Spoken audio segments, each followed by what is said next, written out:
Le prince Charles est déjà l'héritier le plus ancien au trône, devenant héritier évident lorsque sa mère est devenue reine en 1952.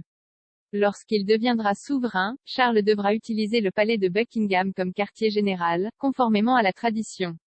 Des rapports récents ont cependant déclaré que Charles apporterait des changements clés au quartier d'habitation lors de son emménagement, y compris des changements potentiels à la façon dont les membres de la famille royale seront financés par l'argent public. Les animatrices du podcast Royally US, Molly Mulshine et Christina Garibaldi, ont discuté de cette décision.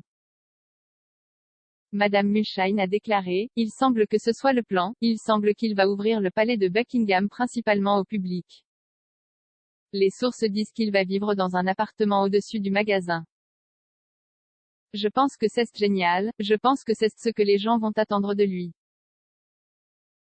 Elle a ajouté, « La reine a sa propre marque de poussière d'étoiles et d'étonnement que tout le monde aime. Je pense que Charles peut entrer et être un peu plus pragmatique, et gagner les gens en disant, nous ne dépensons pas tout l'argent de vos impôts, nous ouvrons les choses au public, c'est pour vous et nous. Je pense qu'être un peu plus égalitaire sera vraiment bon pour sa marque. » Madame Garibaldi a ajouté, « Je le pense aussi, et il envisage peut-être aussi de transformer Balmoral en musée, et Kate et William déménageront à Windsor pour se rapprocher. On dirait qu'il essaie d'alléger la monarchie et de la rendre plus accessible au public. » Les plans de Charles pourraient être des représailles aux critiques auxquelles la famille a été confrontée ces dernières années.